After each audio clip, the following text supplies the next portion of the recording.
What's up, metal and heavy music fans? Today we have a review of Every Time I Die and their new album Radical via Epitaph Records. I gave you nothing!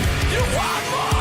You get more! Yes, the Buffalo, New York natives are finally back after a bit of a delay, and given that this band is one of my all-time favorites ever since I first heard Hot Damn in high school, it's been among my most anticipated releases of the entire year. The hype train has pulled into the station.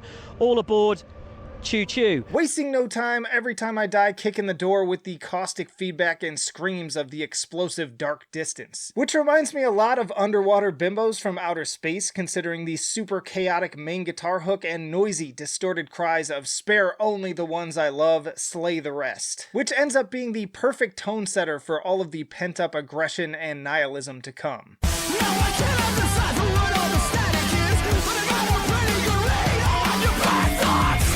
As expected, this album is packed with great riffs in general, from the chugging meat grinders to the almost straight-up southern rock of White Void. Lots of great bass guitar on that one too. But honestly, the clear star of this album is Keith, with some really cool surprise vocal moments like Sly, Desperate Times, and of course, Post-Boredom. The singing part on this track is really catchy, and that "My Annihilation" part gets stuck in my head every time. And that's in addition to the already infectious syncopated guitars and vocal cadence of the verses. But if it gets too close, I gotta kill it all! I'm gonna need your help!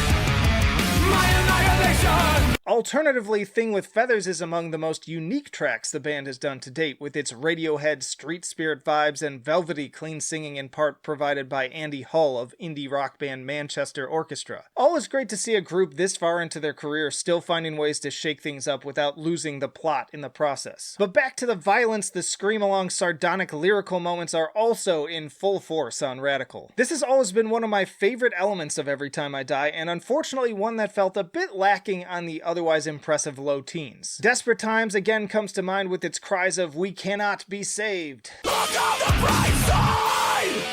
There's nowhere but up from a trillion in hell! Hostile Architecture goes on about having a new skeleton and tells us to take my hand, let me teach you about regret. And AWOL gets a bit nerdy with lyrics like "the shape of your data got me astral projecting," before offering great chestnuts like "we are out of this world cause all good drugs go to heaven," and my personal favorite, The space between us is like a crime scene! No blood and no fingerprints! No blood and no fingerprints! On the flip side though, Planet Shit is among my least favorites in that department. Admittedly, this song goes hard and is sure to be a real rager live, but the lyrics feel extremely cliche and obvious in comparison to Buckley's usual prowess as a writer. It's not so much the message itself as how it's being delivered. It just feels below them. I'd expect these lyrics more from the likes of Stray from the Path. And given that Every Time I Die are one of the few bands whose lyrics I actually even care about these days, it sticks out like a sore thumb. On the guillotine! Better yet, the guillotine! Oh yeah, the guillotine! But if you want similar themes presented far more effectively, look no further than the crown jewel of People verses. Keith sounds downright prophetic here against the massive walls of instrumentation, both singing and screaming his heart out with rebellious fervor. Righteous anger sprung from love is not the same as the fury of a cornered rat. Your fight is now. The well-behaved fill the graves. All we need to thrive is something they can never have. Us. Oh man, that's deep. And then for those who do just want some ragers, there's certainly no shortage here. The opening of Distress Rehearsal is so damn heavy I audibly said "whoa" the first time I heard it. Whoa. Then inducing whiplash by following up immediately with Sex, Sex, Sex. All This in War sees the return of the almighty cowbell as well as guest vocals from none other than the legend Josh Scogin of Norma Jean, The Chariot, and 68 fame. And finally, Colossal Wreck and The Whip are both roughly 2.5 minutes of pure vitriol reminiscent of From Parts Unknown.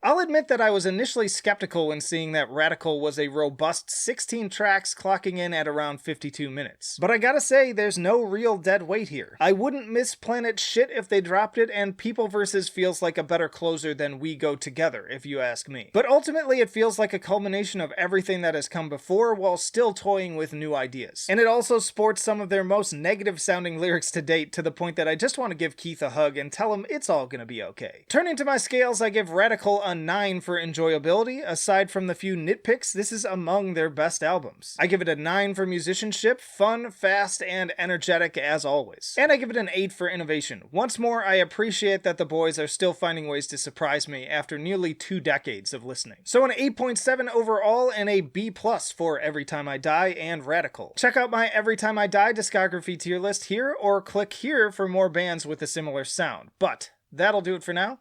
Flight of Icarus signing off. I will see you in the trenches.